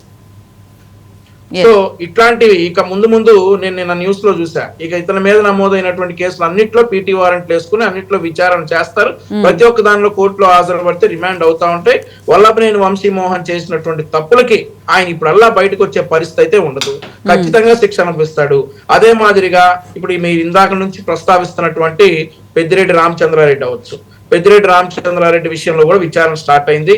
ఆల్రెడీ ఒక నివేదిక కూడా అందింది. అతను కూడా ఇలాగే అరెస్ట్ అవుతాడు. ఖచ్చితంగా అందరినీ ఎవరైతే చట్టాలకు లోబడి చేయకుండా చట్టాలను అతిక్రమించి దోచుకున్నారో వాళ్ళందరినీ కూటమి ప్రభుత్వం తప్పకుండా శిక్షిస్తామని, కాకపోతే కొద్దిగా సమయం పడుతుంది. ఎందుకంటే తగు విచారణ జరిపి సాక్ష్యాధారాలని సేకరించి వీళ్ళని అరెస్ట్ చేయాలనేదే కూటమి ప్రభుత్వ లక్ష్యం. అంతేకాకుండా ఇప్పుడు గనక ఇప్పటికిప్పుడు అరెస్ట్ చేసేస్తే అది కక్ష సాధింపు చర్యలు అని చెప్పేసి ఏదైతే వీళ్ళు ఇప్పుడు మురుగుతా ఉన్నారో, రెడ్ బుక్ రాజ్యాంగం ఏదైతే వైసీపీ వాళ్ళు మురుగుతా ఉన్నారో అవన్నీ మాకొద్దు, మేము చట్టపరంగా వెళ్తాం, వాళ్ళని శిక్షిస్తాం. రెడ్ బుక్ గురించి కూటమి ప్రభుత్వం కన్నా ఎక్కువగా వైసీపీ వాళ్ళే గుర్తుపెట్టుకున్నట్టున్నారండి. ఆ రెడ్ బుక్ అనేది వాళ్ళ బాగా మనసులో నాటుకుపోయినట్టుగా అనిపిస్తూ ఉంది. అందుకే మాట్లాడితే రెడ్ బుక్ అంటున్నారు. దాని విలువ విజయసాయి రెడ్డికి తెలుసు అండి. రెడ్ బుక్ అంటే ఏంటి, దాని యాక్షన్ ఎలా ఉంటుంది అనేది విజయసాయి రెడ్డికి తెలుసు, నందిగం సురేష్కి తెలుసు, పిన్నెల రామకృష్ణారెడ్డికి తెలుసు, బయట ఉన్న చాలా మందికి తెలుసు. కాబట్టి అందరూ సైలెంట్ అయిపోయారు. కొడాలి నాని, క్షమించాలి గార్డెన్ వచ్చేస్తుంది, కొడాలి నానికి కూడా తెలుసు, కొడాలి నానికి తెలుసు, రోజాకి తెలుసు. కాబట్టి వాళ్ళు ఇప్పుడు ఎవరు లైమ్ లైట్ లో లేరు. ఇప్పుడు మీరు చూసుకుంటే విజయసాయి రెడ్డి రాజకీయాలు వదిలేసి వెళ్ళిపోవడానికి కారణం అతను ఏదో రియలైజ్ అయ్యి ఈ రాజకీయాలు నాకు పడవు, నా ఒంటికి పడవు, నేను ఇలా అలా, నేను అంత మంచిని సౌమ్యుణ్ణి, నాకేంటి రాజకీయాలు, నన్ను అందరూ మాట్లాడుతున్నారు అనే మాటలైతే కాదు. నేను చాలా సందర్భాల్లో చెప్పా, మళ్ళీ చెప్తా, కుక్కలు ముందుగా పసిగడతాయి ఏదన్నా ప్రకృతి విపత్తులు వస్తాయి. అలాగే వైఎస్ఆర్ కాంగ్రెస్ పార్టీకి వస్తున్నటువంటి విపత్తుని ఈ కుక్క, క్షమించాలి, ఈ విజయసాయి రెడ్డి ముందుగా పసిగట్టి, అరే మునిగిపోతున్నాం, నేను వెళ్ళిపోతున్నాను, మీరు కూడా వచ్చేసేయండి అని చెప్పి ఒక హింట్ ఇచ్చాడు అందులో ఉన్నటువంటి నాయకులందరికీ. కానీ రెడ్ బుక్ మేము ఏదైతే చెప్పామో, ఎవడైతే చట్టాన్ని ఉల్లంఘించి ఎవడైతే ప్రవర్తించాడో, ఏ అధికారి అయితే చట్టాన్ని దుర్వినియోగం చేశాడో వాళ్ళందరికీ శిక్షించబడతారని చెప్పేసి ఇప్పుడు వాళ్ళు చెప్తున్న క్వశ్చనే, వాళ్ళు చెప్తున్నటువంటి ట్యాగ్ లైనే, జగన్మోహన్ రెడ్డి చెప్పిన ట్యాగ్ లైనే, అలాగే మొన్న మధ్య వాళ్ళ మంత్రి విడదల రజనీ గారు చెప్పిన ట్యాగ్ లైనే. అంటే వంశీ గారు, నిజంగానే రెడ్ బుక్ కి అందరూ వైసీపీ నాయకులు, కార్యకర్తలు, అలాగే గత ప్రభుత్వ హయాంలో చేసినటువంటి మంత్రులు గాని అందరూ భయపడుతున్నారని చెప్పి అనుకుంటున్నారా? భయపడబట్టే కదా మేడం ఇప్పుడు ఈ విజయసాయి రెడ్డి రాజకీయాలు వదిలేసి వెళ్ళిపోయాడు. వల్లభనేని వంశీ లోపల ఉన్నాడు. మీరు చూసుకోవచ్చు, 8 లీటర్ల నీళ్లు తాగాడంట వల్లభనేని వంశీ. 8 లీటర్ల నీళ్లు. ఒక రకంగా ఇంకొక విషయం ఏంటంటే అండి, వల్లభనేని వంశీ చాలా రిలాక్స్ అయ్యాడు అరెస్ట్ అయిన తర్వాత. అమ్మ ఇన్ని రోజులు భయపడి బతికాను, సరే పట్టుకున్నారు, సరే ఆ శిక్ష అనుభవిద్దామని ఫిక్స్ అయిపోయాడు. ఓకే, ఇప్పుడు ఆ తర్వాత మన ఇతను ఉన్నాడు కొడాలి నాని, అతను భయపడబట్టే అండర్ గ్రౌండ్కి వెళ్ళాడు. ఈ రోజు ఎక్కడ కనపట్ల. రోజా భయపడబట్టే అలా ఉంది. వీళ్ళందరూ భయపడబట్టే అనిల్ కుమార్ యాదవ్ ఏమైపోయారండి, వీళ్ళందరూ అప్పుడు మాట్లాడిన వాళ్ళందరూ ఏమైపోయారు ఇప్పుడు మాట్లాడమనండి. భయపడబట్టే. ఇప్పుడు రెడ్ బుక్ అనేది భయపెట్టడానికి అండ్ ఆల్సో రాజ్యాంగాన్ని గాడిలో పెట్టడానికి, పాలనను గాడిలో పెట్టడానికి, లా అండ్ ఆర్డర్ ని గాడిలో పెట్టడానికి రెడ్ బుక్ వాడతాం. అంతేగాని కక్ష సాధింపు చర్యలకు ఎక్కడ కూడా మేము రెడ్ బుక్ వాడం. అది కూటమి ప్రభుత్వం స్పష్టంగా ఉంది. అండ్ ఆల్సో వైసీపీ నాయకులు కూడా కక్ష సాధింపు చర్యలకు ఎక్కడ మేము రెడ్ బుక్ వాడం. కానీ వంశీ గారు, ప్రధానంగా చూస్తే మళ్ళీ 2029లో మేమే అధికారంలోకి వస్తాము అని చెప్పి వాళ్ళు ఘంటాపదంగా చెప్తున్నారు. 175 కూడా ఘంటాపదంగా అని చెప్పారండి. 175 ఘంటాపదంగా చెప్పారు. వైనాడ్ కుప్పం అన్నారు, వైనాడ్ మంగళగిరి అన్నారు, వైనాడ్ పిఠాపురం అన్నారు. ఇక వాళ్ళు 2029లో వైఎస్ఆర్ కాంగ్రెస్ పార్టీ అనే పార్టీ కంటెస్ట్ చేయడానికి కూడా ఉండదు అని చెప్పేసి ఈ సందర్భంగా నేను చెప్తా ఉన్నా. మనం దీని గురించి మళ్ళీ మాట్లాడుకుందాం. Okay, Ravi Soujanya garu, good morning అండి. Okay, right sir. Ankam Chowdary garu, అసలు ఇప్పుడు జరుగుతున్న వీటికి సంబంధించి ఓవరాల్గా ఈ రాజకీయాలకు సంబంధించి, అరెస్టులకు సంబంధించి కూటమి ప్రభుత్వం చేపడుతుందని మనం ఎలా చూడాలంటారు? కూటమి ప్రభుత్వం, అదే చెప్పాను కదండి ఇందాకనే, కూటమి ప్రభుత్వం చేపట్టేదానికి కొంచెం అసంతృప్తిగా ఉన్నమాట మాత్రం వాస్తవం. పనులు జరుగుతున్నాయా లేకపోతే ఇవి వచ్చినాయి అని కూడా ఆలోచించలేదు. ఇప్పుడు ఒకటి గుర్తుపెట్టుకోండి, ఆవేదన చెందారు, అభద్రతాభావానికి లోనయ్యారు, ఆందోళన పడ్డారు, అశాంతికి లోనయ్యారు, భయాందోళనకు గురయ్యారు. వీటన్నిటికీ కలిపి ఆగ్రహం వచ్చిన ప్రజలు వాళ్ళని 11 స్థానాలకు పరిమితం చేశారు. అంటే వాళ్ళ మీద ఎంత కోపం ఉంటే ఈరోజు రాష్ట్రానికి ఇబ్బంది పెట్టిన వాళ్ళను కూడా మీతో పాటు ఉండా కూడా వాళ్ళని కూడా భుజానికి ఎత్తుకున్నారు. గమనించుకోవాల్సిన అంశం. ఈరోజు వాళ్ళు రాష్ట్రానికి మేలు చేస్తున్నారు, కాదని నేను అంటలేదు. గతంలో రాష్ట్రానికి అన్యాయం చేసినటువంటి వ్యక్తి సహకరించారు, అయినా సరే వాళ్ళని కూడా భుజానికి ఎత్తుకున్నారు. అంటే ఇన్ని ఇబ్బందులు ఉండా కూడా ప్రజలు చంద్రబాబు నాయుడు గారి మీద ఉన్న నమ్మకం, అతని మీద ఉన్నటువంటి ద్వేషం, ఆగ్రహం, జనానికి జగన్కి మధ్య జరిగిన యుద్ధం, ఇది గమనించుకోవాలి. ఇక్కడ ముగ్గురు కలిసాం కాబట్టి మేము అధికారంలోకి వచ్చామంటే మాత్రం అది భ్రమలో ఉండట్టే. వీళ్ళు 2029కి ఇప్పుడు చంద్రబాబు నాయుడు గారు రోజుకు 18 గంటలు పనిచేస్తున్నారు, తప్పులేదు, రాష్ట్రం కోసం ఎప్పుడు పనిచేస్తారు. 3 గంటలు రాజకీయం చేయండి, 3 గంటలు రాజకీయం చేయండి 2029 ఎన్నికలకు ఎలా వెళ్ళాలి అనే దాని మీద. అందుట్లో 1 గంట సేపు కార్యకర్తల గురించి ఆలోచించండి. ఈరోజు కష్టపడ్డ వాళ్ళు ఉన్నారు, నష్టపడ్డ వాళ్ళు ఉన్నారు, ఆస్తులు కోల్పోయిన వాళ్ళు ఉన్నారు, ఇంకా అభియోగాలు ఎదుర్కొని న్యాయస్థానాల చుట్టూ తిరుగుతున్న వాళ్ళు ఉన్నారు, వాళ్ళ కుటుంబ సభ్యుల్ని కోల్పోయిన వాళ్ళు ఉన్నారు. వాళ్ళకి మీరు ఇస్తున్నటువంటి భరోసా ఏంటి ఇప్పటి వరకు? ఇదే ఈ సత్యవర్ధన్ని తీసుకుందాం. అవును, పార్టీ కార్యాలయం మీద దాడి చేసిన సందర్భంగా ఒక ఎస్సీ కుర్రాడయ్యి ఉండి మీకోసం, పార్టీ కోసం ఆ రోజు అతని మీద అభియోగం మోపాడు. ఎప్పుడు మోపాడు? వాళ్ళు అధికారంలో ఉన్నప్పుడు, వాళ్ళు నరహంతకులని తెలిసినప్పుడు, వాళ్ళు రాక్షసులని తెలిసినప్పుడు, వాళ్ళు నియంత్రణని తెలిసినప్పుడు వాళ్ళ మీద ధైర్యంగా ఆ రోజు ఫిర్యాదు చేశాడు, మీకోసం ఫిర్యాదు చేశాడు. అలాంటి ఫిర్యాదు చేసిన వ్యక్తి గన్నవరం నుంచి పారిపోయి హైదరాబాద్ వచ్చి కొరియర్ బాయ్గా చేస్తున్నాడు అంటే, సరే ఆ రోజు వాళ్ళు అధికారంలో ఉన్నారు కాబట్టి, మీరు అధికారంలోకి వచ్చిన 8 నెలల తర్వాత కూడా ఇంకా హైదరాబాద్లో ఉండి అతను చేస్తున్నాడు అంటే మీరు కార్యకర్తకు ఇస్తున్నాడు భరోసా ఏంటి? ఇది గమనించుకోవాలి. వాళ్ళకి ఒకవేళ బాధ వేసినా కూడా దీని గురించి ఆలోచించుకోవాలి. ఇప్పుడు బయటకు వచ్చాడు కాబట్టి సత్యవర్ధన్ గురించి మనం మాట్లాడుకుంటున్నాం. ఇలాంటి వాళ్ళు ఈ రోజు రాష్ట్ర వ్యాప్తంగా ఎంతమంది ఉన్నారు? కానీ సపోర్ట్ కాలేదు అని కూడా వస్తుంది మాటలు, సపోర్ట్ చేయలేదు. అదే కదా నిస్సందేహంగా చెబుతున్నాను. చాలా మంది, వందల మంది మాకు సమాచారం ఇస్తా ఉంటున్నారు, 100 మంది మాట్లాడుతున్నారు మాతోటి. కారణం ఏంటంటే వాళ్ళ బాధ అంతా వీళ్ళేదో చేయమని, వాళ్ళకేదో పదవులు ఇవ్వమని వాళ్ళేమో కోరుకోవట్లా, పదవుల కోసం కూడా వాళ్ళు కోరుకోవట్లా. కళ్ళ ముందు నరహంతకులు ఇళ్ళు భయాందోళన గురి చేశారు, హత్యలు చేశారు, మెట్ల కింద కట్ల పాము లాంటి వాళ్ళు. ఇంట్లో పాము వచ్చిందండి, ఏం చేస్తాం? పావుని ఏం చేస్తాం? కొట్టి చంపేస్తాం, లేదంటే పట్టుకొని బుట్టలో వేసి పావునాడికి అప్పచెబుతాం. అప్పుడే కదా ప్రశాంతంగా నిద్రపోయేది. ఇప్పుడు మీరు అద్భుతమైనటువంటి బంగ్లా కడుతున్నారు, అందుట్లో దెయ్యాలు ఉన్నాయి, లేకపోతే పాములు ఉన్నాయి, విషపురుగులు ఉన్నాయి అంటే మనం వెళ్ళి అక్కడ కాపురం చేస్తామా? చేయలేం కదా. మరి ఇంకా వాళ్ళు అలా వదిలేస్తున్న తర్వాత మేమేదో చేస్తామంటే దానివల్ల ఉపయోగం ఉంది. చిన్న ఉదాహరణ చెబుతాను మీకు నేను. చెట్టు కింద నుంచి పండు కింద పడిద్ది, చెట్టు మీద నుంచి పండు కింద పడిద్ది. పండు కింద పడ్డప్పుడు చిన్న దెబ్బ తగిలిద్ది దానికి, అంటే కొంత ఒత్తుకుపోయింది. ఒత్తుకుపోయిన దాన్ని ఆ క్షణంలో కోసి పక్కన పెట్టి మిగిలిన పండు తింటే ఆరోగ్యంగా ఉంటాం. పక్కన పెట్టి దాని గురించి మర్చిపోయామనుకోండి, కుళ్ళిపోయింది, ఎవరు తినాది కూడా కాదు. ఈరోజు 2029 ఎన్నికల నాటికి వాళ్ళు ఇంకా బజారుకు వచ్చి మాట్లాడుకునే అవకాశం ఇవ్వాల్సిన అవసరం అయితే మీకైతే లేదు, చాలా స్పష్టంగా.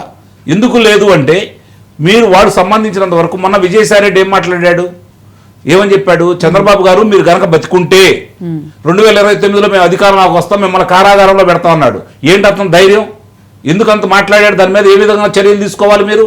ఎందుకు ఈ రోజు వరకు చర్యలు తీసుకోలేదు?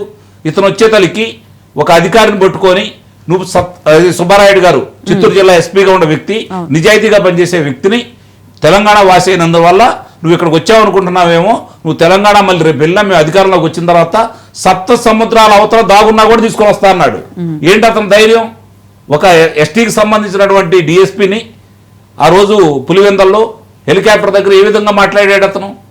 ఇలాంటివన్నీ కూడా అతను ఉల్లంఘిస్తున్నాడు అతనికి ఉన్నటువంటి నిబంధనలు. ఎందుకంటే అతనికి వెలుసుబాటు ఇచ్చారు, కారాగారం నుంచి బయటకు వచ్చినప్పుడు అతనికి వెలుసుబాటు ఇస్తేనే కదా బయటకు వచ్చింది. ఆ నిబంధనలన్నీ ఉల్లంఘిస్తున్నాడు అతను. చర్యలు అనేవి కఠినంగా ఉండాలి, అప్పుడే ప్రశాంతంగా ఉంటుంది. ఇప్పుడు అతను నిన్నటిదా కారాగారం, మన 16 నెలలు కారాగారంలో ఉండొచ్చాడు. దాంట్లో ఎట్లా ఉంటారో ఏంటో అతనికి తెలుసు. ఆ రోజు అప్పుడున్న ప్రభుత్వం అతను సకల మర్యాదలు చేసింది, అతనికి మంచి వెలుసుబాటు కూడా ఇచ్చింది. ఎందుకంటే బయట ఉండే రాజకీయం ఇంత చేయగలిగేవాడు లేదో కానీ కారాగారంలో పెట్టినంత అన్ని సౌకర్యాలు ఇచ్చేసి అతన్ని బాగా చూసుకున్నందువల్ల చాలా కార్యక్రమాలు అక్కడి నుంచే ఆయన చక్కబెట్టుకున్నాడు. అతను ఈరోజు బెయిల్లో బయట ఉన్న వ్యక్తి జైల్లో ఉన్న వ్యక్తిని కలుసుకుంటున్నాడు అంటే మీరు అర్థం చేసుకోండి. ఆయన కూడా బెయిల్ మీదే ఉన్నారు కదా, అదే చెప్పేది. బెయిల్ మీద బయట ఉన్న వ్యక్తి ఈ రోజు జైల్లో ఉన్న వ్యక్తిని కలుసుకుంటున్నాడు, అలాంటి వాళ్ళనే కలుసుకుంటున్నాడు, అలాంటి వాళ్ళనే ప్రోత్సహిస్తానన్నాడు. ఇది ప్రజలు గమనించారు. ఎట్టి పరిస్థితుల్లో కూడా ఒకటి ఇలా ధైర్యం ఏందంటే, ఎట్టి పరిస్థితుల్లో కూడా 164 స్థానాలకి మాకు ఇచ్చారు, ఇక అతను మళ్ళీ కోలుకోలేడు, అతని పార్టీ ఉండదు, నిదానంగా ఇట్లా చేసుకుంటూ వెళ్ళిపోదాం అని అనుకుంటున్నారు, కక్షపూరిత వద్దు అనుకుంటున్నారు. నిజమే, అతను కక్షపూరితంగా వ్యవహరించాడు కాబట్టి మీకు అధికారాన్ని అప్పచెప్పారు. లేకపోతే 151 స్థానాలు వచ్చిన ఏ పనికి మాల్లో వాడు కూడా కదలకుండా కూర్చొని పరిపాలన గొప్పగా చేయకపోయినా కూడా కదలకుండా కూర్చున్నా కూడా అతనికి మళ్ళీ అధికారంలో వచ్చి ఉండేవాడు. చంద్రబాబు నాయుడు గారు వేసిన పునాదులు అలాంటి. ఆ పరిశ్రమలను కొనసాగించి ఆ ఆదాయ మార్గాలు చూయించేసి పోలవరం పూర్తి చేసేసి అమరావతిని పూర్తి చేసినట్టయితే రాష్ట్రం సుభిక్షంగా ఉండేది. ఒక 3-4 కంపెనీలు అంతకుముందు ఒప్పందం చేసుకున్న దాన్ని కొనసాగించినట్టయితే ఇంకొక 5 లక్షల మందికి ఉద్యోగాలు వచ్చాయి.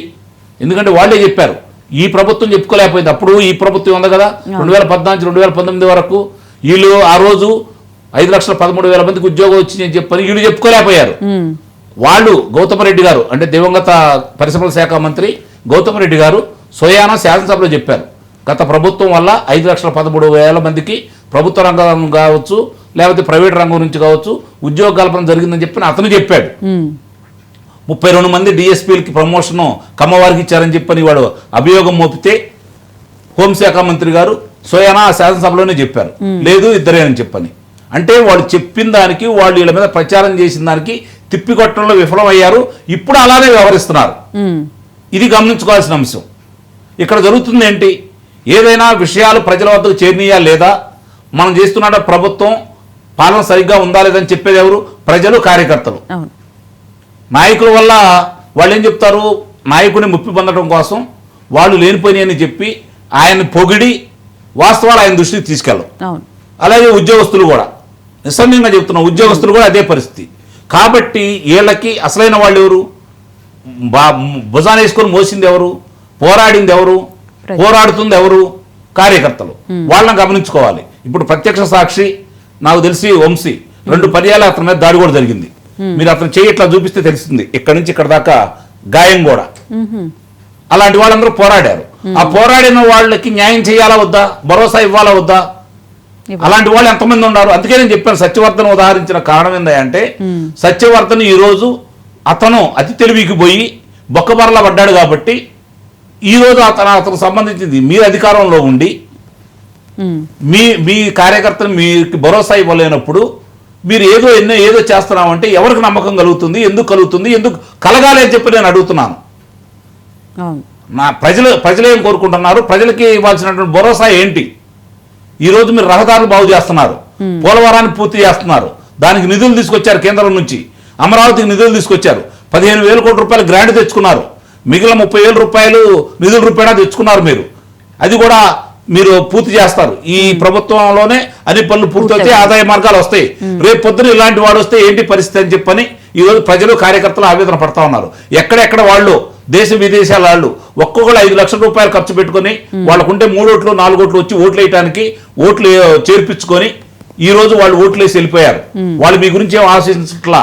రాష్ట్రం బాగుండాలా, మా కుటుంబాలు బాగుండాలా, మా బంధువులు బాగుండాలా, మా ఊళ్ళో వాళ్ళు బాగుండాలా, అప్పుడు మేము బాగుంటాం ఎక్కడున్నా అని చెప్పని వాళ్ళందరూ వచ్చి మీకు మద్దతు తెలిపారు. అలాంటి వాళ్ళని మీరు ఏ విధంగా పరిగణలో తీసుకుంటున్నారు? 164 స్థానాలు వచ్చిన తర్వాత ఈ రోజు మీకు చేరికలతో పనేంటి? మీ కూటమి మీద నమ్మకం పోతుంది ప్రజలకి. ఎవరైతే దోసుకున్నారో, ఎవరైతే దాడులు చేశారో, ఎవరైతే వాళ్ళని హింసించారో, ఎవరైతే కార్యకర్తలని ప్రజల్ని కారాగారంలో పెట్టారో, ఎవరాస్తులైతే దోసుకున్న వాళ్ళు ఈ రోజుకి వచ్చి మళ్ళీ మీ పక్కన కూర్చొని అధికారంలోకి వచ్చిన తర్వాత ఆ నాయకులు పంచనం చేసి వాళ్లే పెత్తనం చేస్తా ఉంటే ప్రజల మనోభావాలు ఎలా ఉంటాయి, కార్యకర్తల మనోభావాలు ఎలా ఉంటాయి? ఇది మంచి ప్రభుత్వం అందామా? ఇదేనా ఇలా నిబంధన? ఇదేలా ఇలా యొక్క నీతి? ఇదేనా దేశానికి ఇచ్చే సందేశం? పనికి మాలిన వాళ్ళని, వాళ్ళు పనికి రారని చెప్పని, అధికారంలో ఉండకూడదని చెప్పని చిత్తుగా ఓడిచ్చేసి ఈరోజు 1000 ఓట్ల తేడాతోటి, ఏదో 100 ఓట్లు కాదు, 1000, 70, 90 ఓట్ల తేడాతోటి ఓడించిన నాయకుల్ని పనికి మాలినాళ్ళని చెప్పని, వాడు దొంగలని, దోపిడీదారులని, అంతకులని చెప్పని వాళ్ళని ప్రజలు ఓడిస్తే ఎందుకు ఈ కూటమి ప్రభుత్వం చేర్చుకుంటుంది? 3 పార్టీ వాళ్ళని ప్రశ్నిస్తున్నాను నేను. ఏ అవసరం వాళ్ళ వల్ల? ఏం జరుగుతుంది? ఏ విధంగా మనోవేదన గురవుతున్నారు ప్రజలు? ఈరోజు తట్టుకోలేకపోతున్నారు. కంపరంగా ఉంది. చంద్రబాబు నాయుడు గారి పక్కన, లోకేష్ బాబు గారి పక్కన, పవన్ కళ్యాణ్ గారి పక్కన, పురంధేశ్వర గారి పక్కన వాళ్ళు కనపడతా ఉంటే ఈ రోజు కూడా అలానే జరుగుతూ ఉంది. అధికారులు మీకు సహకరించట్లేదు. ఎందుకు సహకరించట్లేదు? కఠినంగా మీరు నిర్ణయాలు తీసుకోకపోవడం వల్ల. దానికి ఏం చెబుతున్నారు? అధికారులు మాకు సహకరించట్లేదు అన్నారు. Group 1, Group 2 పరీక్షలు నిర్వహించండి, 1000 మంది మెరికల్ లాంటి యువకులను ఎన్నుకోండి. వాడు వచ్చి తాట తీస్తారు కదా, మోసాలు బయట పెడతారు కదా, వీళ్ళ అక్రమాలు బయట పెడతారు కదా. ఆ విధంగా మీరు ఎందుకు ముందుకు వెళ్ళట్లేదు? పరిపాలన అంటే మనం మంచిగా ఉంటే కాదండి. ఇప్పుడు ఇంటి పెద్ద సమర్థుడైతే అందరినీ సమర్థించుకుంటే పిల్లల్ని చదివించాలా, పిల్లల బాగోగులు చూసుకోవాలా, వ్యాపారం వ్యవసాయం చేయాలి, వాళ్ళకి ఏ ఇబ్బంది లేకుండా చూసుకోవాలి. అప్పుడే ఇంటి పెద్ద గౌరవం. నువ్వు నేను ఒక్కడనే కష్టపడుతున్నాను అని చెప్పి దుబారా ఇచ్చావు అనుకోండి, పిల్లలు ఏం చేస్తున్నారో చూడలేదు అనుకోండి, ఏం జరుగుతుంది? చెడ్డ పేరు ఎవరికి వస్తుంది? ఇంటి యజమానికి వస్తుంది నిస్సందేహంగా. అదే చంద్రబాబు నాయుడు గారికి రాకూడదని మనం భావిస్తున్నాం. ఎందుకంటే ఆయన దార్శనికుడు, ప్రజల కోసం పనిచేసే వ్యక్తి. అవును, ఆయనకు వెలుసుబాటు ఉంది. ఈ రోజు ఆయనకి ఏ ఇబ్బందులు లేవు, నిస్సందేహంగా చెబుతున్నాను. వ్యాపార సంస్థలు భార్య కోడలు చూసుకుంటున్నారు. కొడుకు అందుబాటులోకి వచ్చాడు. ఈ రోజు పరిపాలన నీ చేదోడుగా ఉన్నాడు. పార్టీ కార్యక్రమాలు చూసుకుంటున్నాడు. ప్రజల కోసం 18 గంటలు కష్టపడుతున్నారు. కానీ ఈ ఫలాలు పార్టీకి ఉండాలి. ఎందుకంటే ఇంత వివరంగా ఎందుకు చెబుతున్నాను అంటే, తెలుగుదేశం పార్టీ ఓడిపోయిన ప్రతిసారి ఉమ్మడి ఆంధ్ర రాష్ట్రం దెబ్బతింది, విభజితమైనటువంటి ఆంధ్ర రాష్ట్రం దెబ్బతింది. ఇది గమనించుకోవాలి. అంటే ఈ పార్టీ రాష్ట్రానికి ఎంత అవసరం, అధికారంలో ఉండడం ఎంత అవసరం, ఇది గమనించుకోవాలని చెప్పి నేను మనం చేస్తున్నాం. శ్రీరామ్ గారు ముఖ్యంగా చూసుకుంటే కనుక చాలా నేరాలు జరిగాయి అని చెప్పి చెప్పడం అయితే జరుగుతుంది. కానీ దానికి సంబంధించి అధికారులు కూడా సహకరించట్లేదు అని చెప్పి కూడా అంటూ ఉన్నారు. అధికారులు సహకరిస్తే ఈ పాటికి చాలా కేసులు వెలుగులోకి వచ్చేవి, అరెస్టులు కూడా జరిగేవి, ఇంకా ఫర్దర్ గా కూడా స్టెప్స్ తీసుకునే అవకాశం ఉండేది. కానీ అలా జరగట్లేదు అని చెప్పి కూడా భావిస్తూ ఉన్నారు. ఏమంటారు? మీరే చెప్తున్నారు అధికారులు సహకరించట్లేదని. అధికారులే సహకరించట్లేదు, ఈ ప్రభుత్వం అంటే భయపడట్లేదు. తెలుగుదేశం వాళ్ళందరూ ఏం చెప్తున్నారు? తెలుగుదేశం వాళ్ళు కానీ మిగతా వాళ్ళు కానీ అందరినీ కలిపేస్తే చెప్తాం ఎందుకు మనకి ఒక పార్టీ. అందరూ ఏం చెప్తున్నారు? కూటమిలో ఉన్న వాళ్ళు, అబ్బో మేమంటే అసలు భయపడిపోతున్నారు, కాళ్ళు చేతులు వణికిపోతున్నాయి, అసలు పారిపోతున్నారు, పక్క రాష్ట్రాలకు వెళ్ళిపోతున్నారు, అసలు మామూలుగా లేదు భయం, నెమ్మదిగా అందరినీ అరెస్ట్ చేస్తామని చెప్తున్నారు. నేను అడుగుతుంది, అందరు నవ్వుతున్నారండి బయట ఇలాంటి మాటలు మాట్లాడుతుంటే, టీవీలో బయట నవ్వుతున్నారు. మీరు కోర్టు అడిగింది మిమ్మల్ని, పిఎస్ఆర్ ఆంజనేయులు గారిని ఎందుకు అరెస్ట్ చేయలేదయా మీరు? ఆయన కనీసం ఆయన బెయిల్ కూడా అప్లై చేయలేదంటే, కోర్టు అడిగిన తర్వాత ఆయన ఇప్పుడు ఏమన్నా అరెస్ట్ చేశారండి? ఎందుకు అరెస్ట్ చేయట్లేదు? ఏమిటి పిఎస్ఆర్ ఆంజనేయులు గారి స్పెషాలిటీ ఏమిటది? ఆయనకన్నా తర్వాత ఉన్న వాళ్ళందరినీ అరెస్ట్ చేశారా? ఆయన మాత్రం అరెస్ట్ చేయలేదా? కోర్టు అడిగిన తర్వాత కూడా అది కూడా భయపడిపోతున్నారా? ఏం భయపడిపోకుండా ఆయన హ్యాపీగా ఆయన పని ఏం చేసుకుంటున్నాడు. సునీల్ కుమార్ కి మీరు ఏమన్నా అరెస్ట్ చేస్తారంటే ఊరుకోమని చెప్పి పక్క రాష్ట్రం నుంచి మాట్లాడుతున్నారు. ఏం భయపడుతున్నారు మీకు? ఏం భయపడరు? కనీసం ఆయన సస్పెండ్ కూడా చేయలేరు.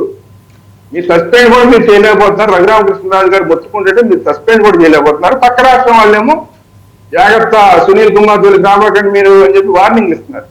ఏం భయపడిపోతున్నారు?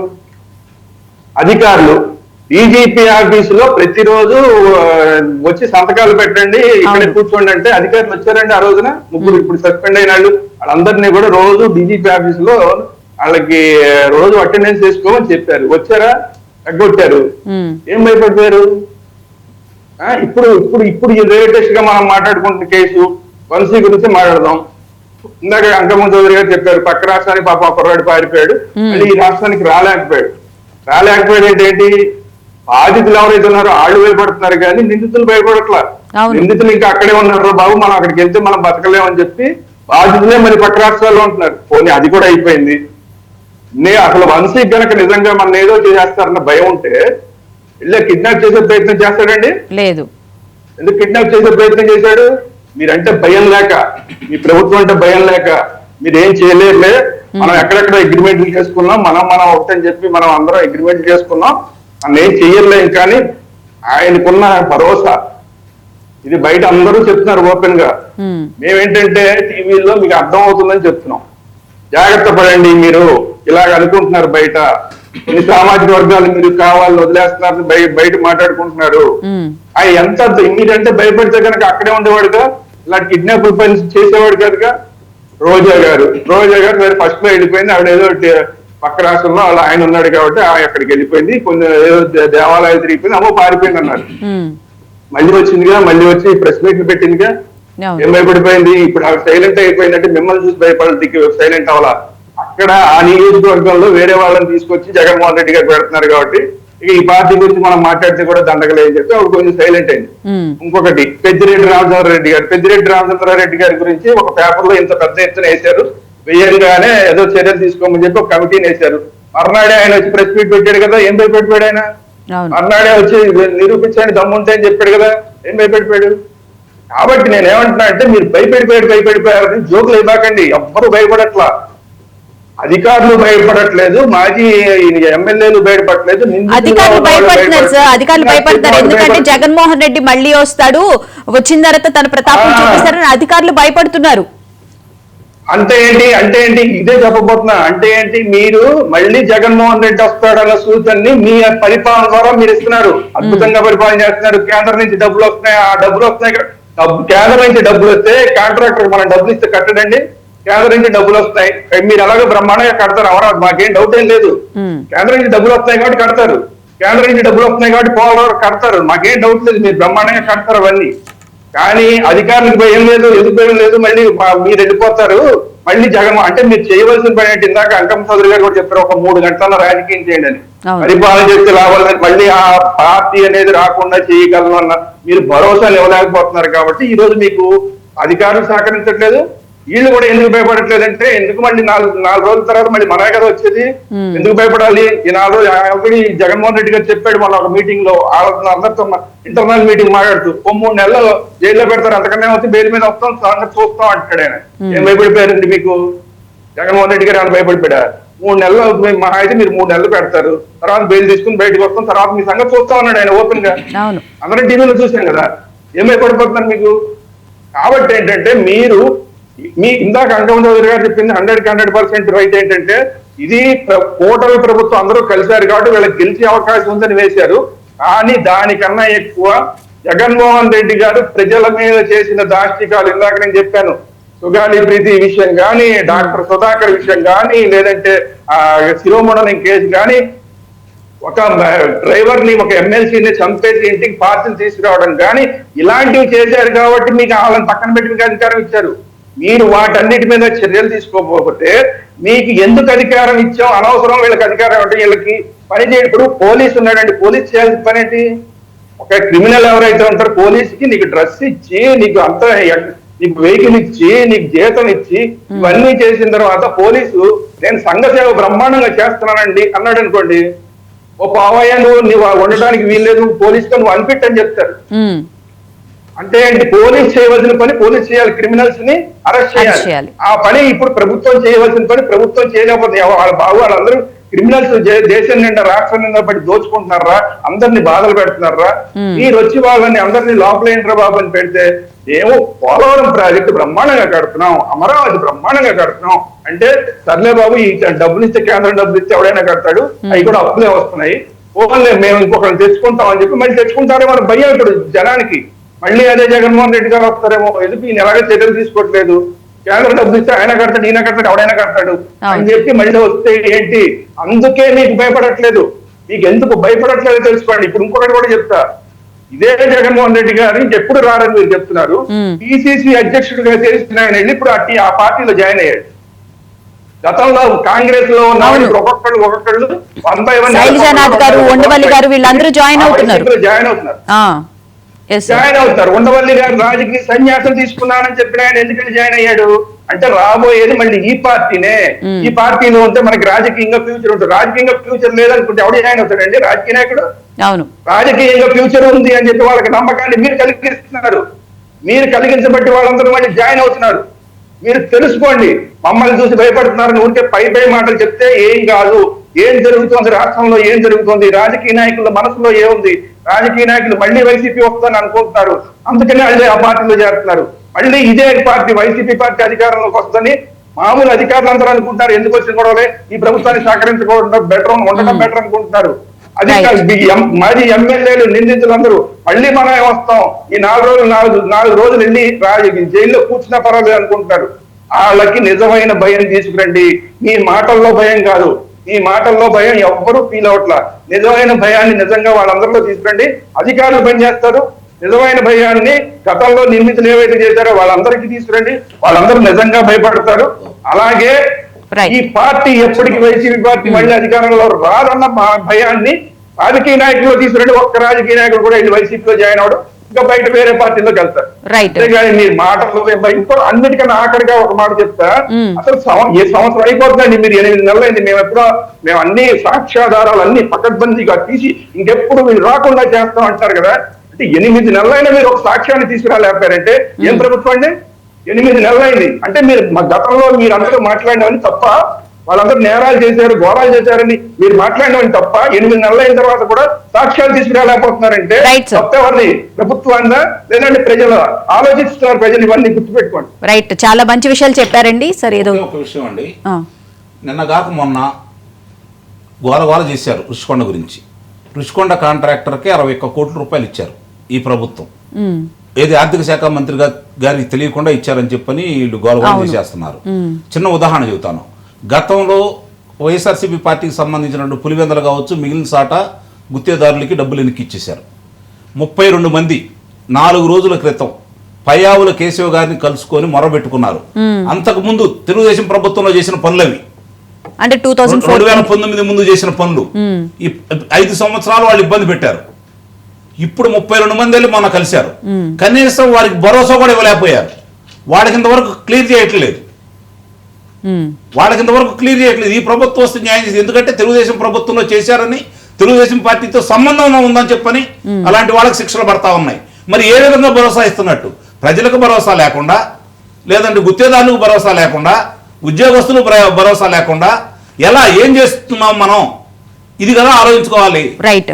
వంశీ గారు మీరేమంటారు? ఇప్పుడు శ్రీరామ్ గారు చెప్పినట్టు మాటల్లో భయం కాదు, నిజమైన భయం వాళ్ళకి చూపించాలి అని అంటున్నారు. ఎందుకంటే చాలా మంది అధికారులు వాళ్ళు పని చేయకుండా జస్ట్ ఏదో టైం పాస్ చేద్దాము, ఈ 4 years కళ్ళు మూసుకుంటే చాలు, మళ్ళీ తర్వాత జగన్మోహన్ రెడ్డి వస్తారు అని చెప్పి వాళ్ళు చాలా స్ట్రాంగ్ గా అయితే నమ్ముతున్నారు. మీరు నమ్మినా నమ్మకపోయినా ఇది మాత్రం వాస్తవం. కావాలంటే మీరు అధికారులని ఎవరినైనా కూడా అడిగి చూడొచ్చు. ఏమంటారు? తప్పుగా అనుకోకపోతే మేడం, నేను పద్దాగా చెప్తానే ఉంటా, క్రికెట్ 11 మంది ఆడతారు, 100 కోట్ల మంది సలహాలు ఇస్తారు. అయితే ఎవడి కిందకి నీళ్ళు వస్తే వాడికి తడి తెరుస్తుంది. మేము సలహాలు ఇవ్వట్లేదు, వాస్తవంగా గ్రౌండ్ లో ఏం జరుగుతుంది అనేది మీ దృష్టికి తీసుకొస్తున్నాం. అదే మేడం, ఇప్పుడు 1 గంట అయితే మారేళ్ల వంశీ గారు ఆఫీస్కి వస్తారు. ఆయన అడగండి, ఒక వ్యవస్థను నడపటం కత్తి మీద సామా లేదంటే చాలా ఈజీ అనేది ఆయన అడగండి. ఒక వ్యవస్థని మీరు దాదాపుగా 1000 మంది 2000 మంది స్టాఫ్ ఉండుంటారు మీ ఆఫీస్ లో. ఆ వ్యవస్థను నడపడం ఎంత కష్టమో ఒకసారి మారేళ్ల వంశీ గారిని అడగండి. అలాగే ఇది ఒక రాష్ట్రాన్ని నడపడం కూడా మరి అంత ఈజీ కాదు. మీ ఆవేదన అంతా కూడా అర్థమవుతుంది, కరెక్టే. శ్రీరామ్ గారు చెప్పింది అండ్ ఆల్సో అంకం చౌదరి గారు చెప్పింది, మీరంటున్నవి కూడా వాస్తవాలే. కానీ అక్కడ ఆడుతున్న ఆట ఒక మూర్ఖుడితోటి, ఒక దుర్మార్గుడితోటి ఆట ఆడుతున్నాం కాబట్టి అతన్ని శాశ్వతంగా రాజకీయాల నుండి ప్రక్షాళన, ఇప్పుడు ఈ రాజకీయాలు ప్రక్షాళన చేయాలి. అతను శాశ్వతంగా చేయాలంటే తొందరపాటు ఉండకూడదు. ఖచ్చితంగా మీ అందరికీ కూడా మీ కళ్ళు చల్లబడతాయి. కూటమి ప్రభుత్వం అనుకున్న దిశగా ప్రయాణిస్తుంది, అభివృద్ధి ఉంటుంది. అరాచకం చేసిన వాళ్ళని అంతమొందించడం కూడా కూటమి ప్రభుత్వంలో ఖచ్చితంగా ఉంటుంది. ఎందుకంటే సమయం లేదు కాబట్టి.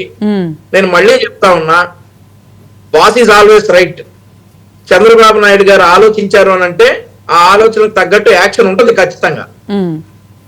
దాన్ని కూడా రాజకీయ కుట్ర అంటున్నారు కదా, రాజకీయ కక్షలు చేస్తున్నారు అని అంటున్నారు. మనం దానికి వాళ్ళు అంటారు మేడం, ఇప్పుడు జగన్మోహన్ రెడ్డి గారు 3 నెలల లోపల ఉంటాం, మళ్ళీ వచ్చి పోరాడతాం అనుకుంటా, అమ్మో లోపలేసేస్తారు, ఇంకేమైనా పార్టీ మూసేద్దామని అంటారా మేడం? 3 నెలల లోపల ఉంటాం, సరే వచ్చి మళ్ళీ పోరాడతానని అంటాడు. దాని మేకపోతు గాంభీర్యం అని చెప్పేసి అందరూ కూడా ఒకసారి గమనించాలి. అలా అనకుండా లేదు 3 నెలలు కాదు, తర్వాత నేను మళ్ళీ రాను ఇంకా బయటికి, అమ్మ మూసేస్తారు కూటమి ప్రభుత్వం అంటారా మేడం? ప్రెస్ మీట్ల ముందుకు వచ్చి ఈ రోజు ఏం చెప్తారని చెప్పి అనుకుంటున్నారు మీరు? జగన్మోహన్ రెడ్డి గారు ప్రెస్ మీట్ లో మేడం, జగన్మోహన్ రెడ్డి ఈ రోజు ఏం చెప్పే అవకాశం ఉండొచ్చు అంటారు ములాఖాత్ అయిన తర్వాత? చంపేస్తేనే మేమేం చేయలేదు, మీరు దళితుడిని కిడ్నాప్ చేస్తే లోపలేస్తారా అంటాడేమో మేడం. దళితుడిని చంపేస్తే ఇందులోనే మేము పక్కన పెట్టుకు తిరిగాం. ఈ రోజు ఆఫ్టర్ ఆల్ దళితులు మేము కిడ్నాప్ మాత్రమే చేశారు, అయినా కానీ అరెస్ట్ చేస్తారా? ఇది కక్ష సరిగ్గా కాదా అని అంటారు. రైట్, ఖచ్చితంగా అదే అంటాడు. దళితుల్ని చంపేసిన పక్కన పెట్టుకుని తిరిగాం, మీరేంటి దళితుల్ని కిడ్నాప్ చేస్తే లోపలేస్తారా అని అంటాం. కక్ష సాధింపు కాక ఇంకేంటి అంటాడేమో అని చెప్పేసి మేమంతా అనుకుంటా ఉన్నాం. రైట్, నాయకుల్ని, మా ముఖ్యమంత్రి గారిని, హోంమంత్రి గారిని విజ్ఞప్తి చేసి కొత్త జైలు ఒకటి కట్టించి దానికి జగన్మోహన్ రెడ్డి ఎవరు పేరు పెట్టమంటే వాళ్ళ పేర్లు పెట్టి ఈ వైఎస్ఆర్ కాంగ్రెస్ పార్టీ నాయకులందరినీ కూడా కొత్త జైలు పంపించాలని చెప్పి ప్రతిపాదన ఒకటి కూడా తీసుకురావాలని నేను అనుకుంటా ఉన్నాను. వాళ్ళతో ఓపెన్ చేపిద్దామంటారా? జగన్మోహన్ రెడ్డి గారు ముఖ్య అతిథి. Right. Thank you so much Vamsi garu, thank you so much Sriram sir, thank you so much Ankam Chowdary garu స్టూడియోకి వచ్చి డిబేట్ లో పాల్గొన్నందుకు.